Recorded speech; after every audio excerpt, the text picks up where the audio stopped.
বলে বাকী আছেনে? তোৰ কাৰণে বৌয়ে এখন ঘৰত ইমান আহৈ পালে। মইনো বাৰু কি কৰিম কওকচোন? তই ঘৰখনৰ কথাবোৰ গৈ বৌয়েৰ আগত মেল মাৰি নাথাকো জানো?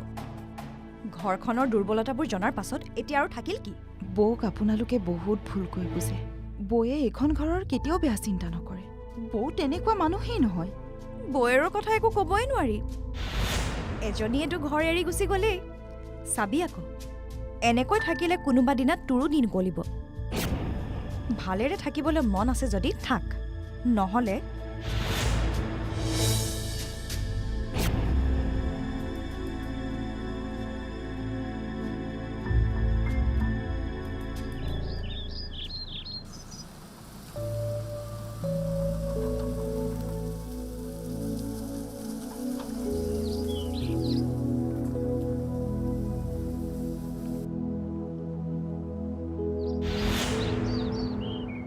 মা কি হ'ল?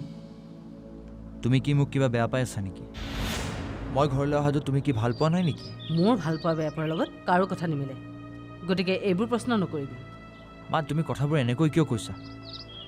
সিফালে গৈতো ঘৰখনলৈ পিঠিয়েই দিলি। সকলো পুতেকে যদি এনেকৈ এজনে এজনী গোটাই লৈ মাকলৈ পিঠি দিয়ে, তেনেহ'লে সন্তানৰ কথা চিন্তা নকৰাই ভাল। হ'ব দিয়া মা, মই এইমাত্ৰ অফিচৰ পৰা আহিছোঁ, গতিকে এইবোৰ কথা কৈ মোৰ মুডটো অফ নকৰিবা। তুমি যদি মই ঘৰলৈ অহাটো বেয়াই পাইছা, তেনেহ'লে আজিৰ পৰা মই ঘৰে অহা বাদ দিম। আৰু তুমি কি ভাবিছা, মই কি গুৱাহাটীত তোমালোকৰ অবিহনে শান্তিত আছোঁ? আৰু সকলো পুত্ৰই যে স্বাৰ্থপৰ হ'ব সেইটো তুমি ভুলকৈ ভাবিছা। অন্ততঃ মই তেনেকুৱা নহয়।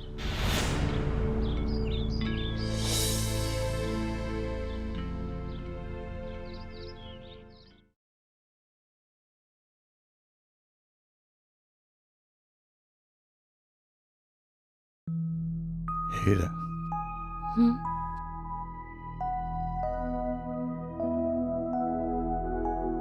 ব্যস্ত হৈ আছা নেকি? কিয়, কিবা লাগিছিল নেকি? নহয়, আছে যদি গৰম পানী এগিলাচ লাগিছিল। অঁ, ৰ'ব দিছোঁ, ৰ'ব।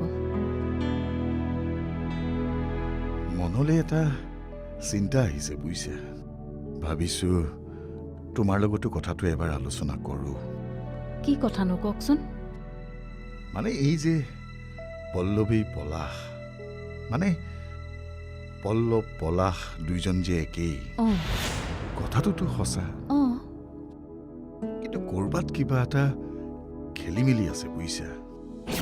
সেইকাৰণে ভাবিছোঁ ঋত্বিককে এবাৰ ফোন কৰি কথাটো সোধোঁ। ঋত্বিকক?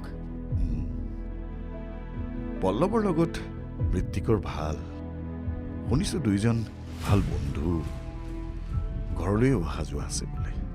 গতিকে ঋত্বিকক সুধিলেহে আচল কথাটো গম পোৱা যাব। আপুনিও যে নহয়, এই সময়ত ঋত্বিকক এইবোৰ কথা সোধা ভাল হ'ব জানো? মানে ৰঞ্জুনৰ কেছটোলৈ সিটো অকণমান, তাৰ মানসিক অৱস্থা ভাল নহ'বও পাৰে দিয়কচোন। আৰু এই ৰঞ্জুনক গুৱাহাটীত থৈ সি চাগে ঘৰ পাইছেহিহে। এতিয়া এই পলাশৰ কথাবোৰ সুধি দিলে সি কেনেকৈ লয় জানো? কথাটো নোহোৱা নহয়, মনলৈ আহিল, সেইকাৰণে তোমাক সুধিলোঁ আৰু। হ'ব দিয়ক, পানী গিলাচ লওক। আৰু হেৰি নহয়, পটকৈ মেডিচিন এটা খাই দিয়ক, গৈ যাওক। দিয়া।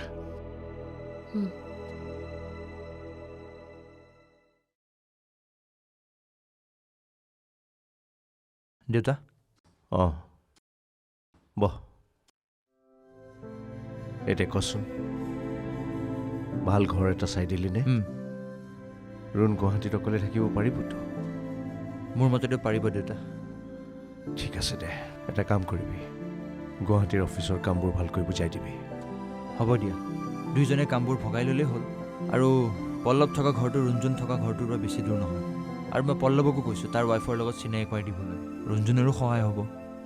ঠিকে আছে, ৰুণ তাতেই শান্তিত থাকক।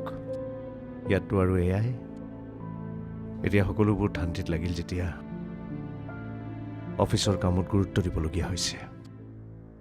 আৰু এটা কথা, কি? কাবেৰীলৈ কোৰ্টৰ পৰা লিগেল নটিচ আহিছে। Legal notice? অঁ, শিল্পী সংক্ৰান্তত পৱনে কেছ কৰিছে। কি?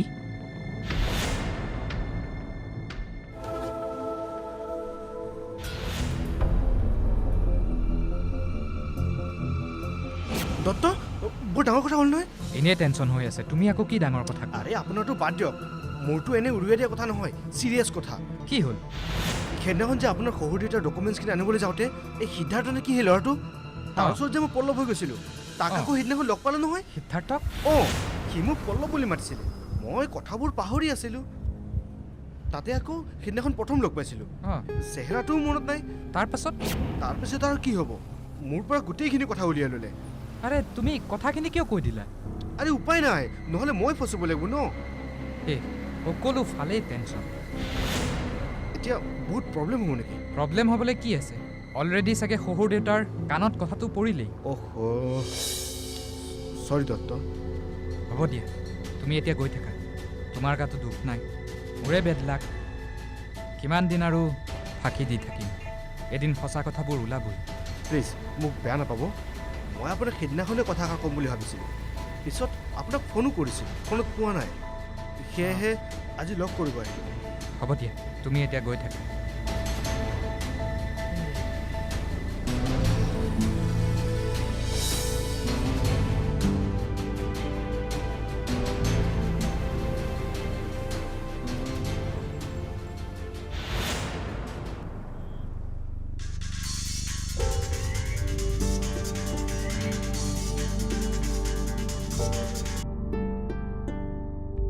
অঁ সিদ্ধাৰ্থ, ক। ক'ত আছ তই? গুৱাহাটী অফিচত। আচ্ছা শুনচোন, তই বৰ ডাঙৰ কথা এটা আছিলে। কি কচোন? মই গুণগুণক লগ পাইছিলোঁ, কালি ঘৰলৈ আহিছিলে। কি গুণগুণ ঘৰলৈ আহিছিল? কেতিয়া? কালি ৰাতিপুৱা আহিছিলে, কিন্তু খুৰাদুৱে তাইক সোমাবলৈকে নিদিলে। মই এইবোৰ কথা তোক লগ পালে ক'ম, কিন্তু মোৰ ক'ব লগা আচল কথাটো হ'ল, চা আমি এতিয়া গুণগুণক বিচাৰি পালোঁ যেতিয়া, পলাশক বিচাৰিবলৈ আমাৰ অসুবিধা নহ'ব। কিমান দিন লুকাই থাকিব কচোন? ক'ত লুকাই থাকিব? তাক আমি বিচাৰি উলিয়াব পাৰিম, বুজিছ নাই? বিচাৰি উলিয়াব নালাগে সিদ্ধাৰ্থ। পলাশ বৰ্তমান মোৰ হাতৰ মুঠিত। কি ক? কেতিয়া? কেনেকৈ? ন তই মোক ভালকৈ কচোন। সেইবোৰ বহুত কথা, তোক লগ পালে ক'ম। বৰ্তমান পলাশ আমাৰ অফিচতে কাম কৰে, ধৰি ল মোৰ লগতে কাম কৰে। যি বিচাৰি মই গুৱাহাটীলৈ আহিছিলোঁ, সেয়া এতিয়া সম্পূৰ্ণ হোৱাৰ পথত। তই এইবোৰ কি কৈছ? তই পলাশক লগ পালি? এতিয়া তোৰ লগত একেটা অফিচতে চাকৰি কৰে? তই মোক কথাবোৰ ভালকৈ বুজাই কচোন। হ'ব, ক'ম বুলি কৈছোঁ নহয় তোক। তই যদি গুৱাহাটী আহ, মোক ফোন কৰিবি। আহিলে সকলো গম পাবি। সোনকালে আহিবি। হয় নেকি? হ'ব দে, এতিয়া ৰাখোঁ।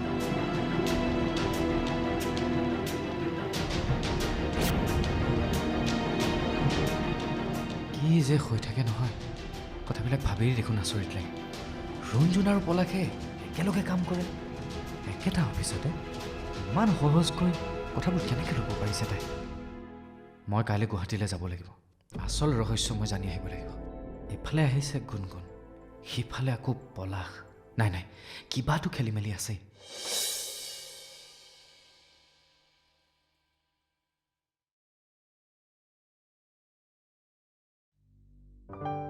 কাবেৰী, দেউতাৰ পৰা মই সকলো কথা গম পালোঁ। তই বেছি চিন্তা কৰিব নালাগে। দেউতাই উকিলৰ লগতো কথা পাতিছে। তই পৱনৰ লগত কথা পাতিছনে নাই? নাই পতা। দেউতা আৰু মই কথাবোৰ আলোচনা কৰিছোঁ। পাৰিলে আমি এতিয়াও কম্প্ৰমাইজ কৰিবলৈ ৰেডি। কম্প্ৰমাইজ? অঁ, কথাবোৰ আৰু বেছি আগবঢ়াই থাকি লাভ নাই। এটা কাম কৰোঁ, আমি পৱনক আমাৰ ঘৰলৈ মাতোঁ আৰু সকলোৱে বহি কথাবোৰ আলোচনা কৰোঁ। পৱনৰ লগত কি কথা? অইন কথা নহয়, আমাৰ ঘৰৰ ভিতৰুৱা কথাবোৰ কোৰ্ট কাছাৰীলৈ যোৱাটো ভাল কথা হোৱা নাই। গতিকে আমি বিচাৰিছোঁ শিল্পীক সমস্যা বুলি নাভাবি পৱনে নিজৰ পিতৃৰ দায়িত্ব পালন কৰক আৰু তই মাক হোৱাৰ দায়িত্ব পালন কৰ। এটা কাম কৰ, 2 দিন শিল্পীক পৱনৰ ঘৰত থাকিবলৈ পঠিয়াই দিম। এইখিনি উপদেশ দিয়াৰ বাবে ধন্যবাদ। কোৰ্টত কেছটো গ'লে পইচা খৰচ হ'ব বুলি তই ভয় কৰিছ চাগৈ ন? কাবেৰী, স্পষ্টকৈ কৈ দে, তোৰ আৰু ৰুণজুনবোৰ কেছটো পুলিচ থানা গৈ পালে। তেতিয়াতো সন্মান, সময়, টকা সকলো অপব্যয় হৈছিল। এতিয়া মোৰ লগত কোৰ্টলৈ যাবলৈ লাজ পাইছ কিয়? কাবেৰী, কাবেৰী, তোক যেতিয়াই মই তোৰ ভালৰ কাৰণে 2 আষাৰ কথা কওঁ, তই এনেকৈ কিয় কওঁ? মই তোৰ শত্ৰু নে ককায়েক? নিজৰ মানুহক তই কিয় শত্ৰু জ্ঞান কৰ? মই কি তোৰ বেয়া বিচাৰিম নেকি? তহঁতে মোৰ কিমান ভাল বিচাৰ মই হ'বলৈ নাজানো। কি? মই আৰু শিল্পী ইয়াৰ পৰা যাব লাগে। আচ্ছা, বুজি পাইছোঁ। তোৰ এই স্বভাৱটোৱে তোৰ কিমান ক্ষতি কৰিছে মই বহুত ভালকৈ জানো। কেইদিনমান ধৈৰ্য ধৰ, তই সকলো গম পাবি। আৰু তই যদি ভাবিছ যে মই মোৰ স্বাৰ্থৰ কাৰণে তোক এইবোৰ উপদেশ দিছোঁ, তেনেহ'লে ঠিক আছে। আজিৰ পৰা তোৰ কোনো কথাত মই একো মাত নিদিওঁ। যদি ভাল কথা ক'লে বেয়াই হয়, হওক, ঠিক আছে।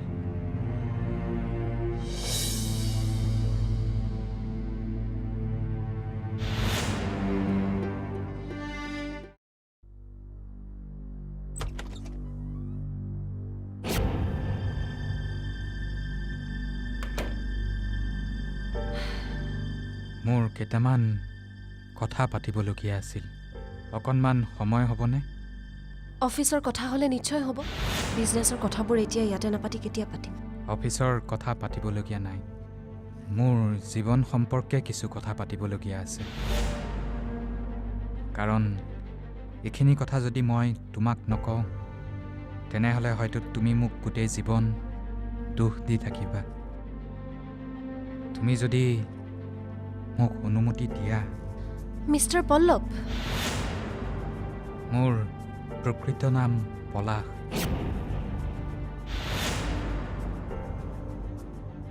হ'ব পাৰে, কিন্তু মই আপোনাক পল্লৱ বুলিয়েই জানো। গতিকে আপোনাক মই পল্লৱ বুলিয়ে মাতিম। আৰু এই পলাশ নামটোৰ লগত মোৰ এটা পাৰ্চনেল ৰিলেশ্যন জড়িত হৈ আছে, লগতে এটা নষ্ট অতীত, যিটো অতীত মই কেতিয়াও ঘূৰাই চাব নিবিচাৰোঁ। গতিকে আপুনি যাতে মোক সেই অতীতলৈ নিবলৈ বাৰে বাৰে চেষ্টা নকৰে। কিন্তু ৰুণজুন, তুমি যদি কথাবোৰ চাওক, এইটো অফিচ, আপুনি এজন কৰ্মচাৰী। গতিকে ইয়াত কৰ্মচাৰীৰ নিচিনাকৈ বিহেভ কৰিলে মই ভাল পাম। কৰ্মচাৰী হিচাপে যিমানখিনি অধিকাৰ আপোনাক দিয়া হৈছে সিমানখিনিতে থাকিলে মই ভাল পাম। সীমা চেৰাই যাতে নাযায়। যাওক।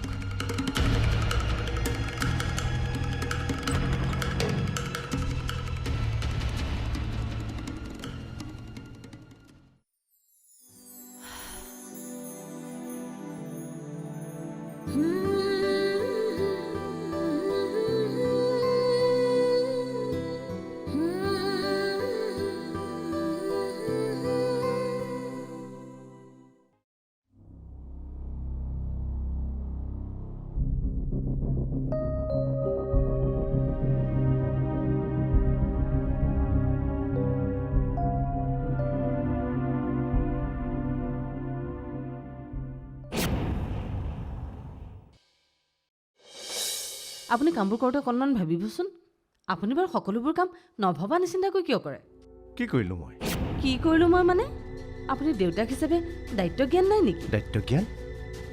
মৃত্তিকৰ পৰীক্ষালৈ আছে কেইটা দিন, কাবেৰীৰ পঢ়া শুনা আছে। আপুনি মনলৈ যিহকে আহে তাকে কিয় কৰে? এনেকৈ হ'লে ল'ৰা ছোৱালী ক'ত ভাল হ'ব? তাৰ ওপৰত আকৌ সিহঁতক ভাল মানুহ কৰাৰ সপোন দেখে। ৰ'বা মলয়া, কথাবোৰ তুমি তেনেকৈ নাভাবিবা। তোমাৰ সদায় এটাই প্ৰব্লেম। এইটো মোৰ প্ৰব্লেম নহয়, মই ল'ৰা ছোৱালীকেইটাক লৈহে চিন্তা কৰিছোঁ। চোৱা, সি ইয়ালৈ আহিবই। অঁ, মই তাক নিজেই মাতিছোঁ। সি আমাৰ নিজৰ ল'ৰাৰ দৰে, আৰু তাক ডাঙৰ মানুহ কৰাৰ দায়িত্ব আমাৰ। দায়িত্ব? আৰু কাৰ কাৰ দায়িত্ব ল'বলগীয়া আছে লওঁ। হ'ব, তুমি এইবোৰ চকু দি থাকিব নালাগে, তাৰ কথা মই ভাবিম। আৰু তোমাক এটা কথা মই কৈ থওঁ, তাক যাতে এইবোৰ কথা নজনোৱা, যাতে সি দুখ পাবলগীয়া নহয়। আৰু সি যদি দুখ পায় নহয়, চাবা কিন্তু। আপুনি সদায় আনৰ কাৰণে ভাবোঁতেই যাব।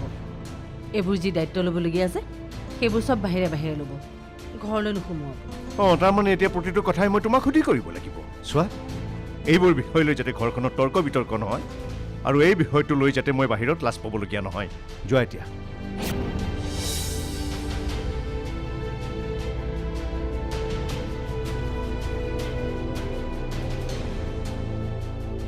উপমান্যু, উপমান্যু, কি হ'ল? কি ভাবি আছা? নাই, এনেই। আজিকালি বৰ ভাবুক হৈ থাকা যে, কথা কি? একো নাই। কিয় মাতিছিলা? আচ্ছা, আৰ্কিটেক্ট ইঞ্জিনিয়াৰ এজন মাতি পঠিয়াব লাগিছিল ডিজাইনটো চাবলৈ। অঁ, আৰু তেওঁ যদি আমাৰ কোম্পানীৰ লগত এগ্ৰিমেণ্ট কৰে তেনেহ'লে আমাৰ কাৰণেই ভাল কথা। অ'কে।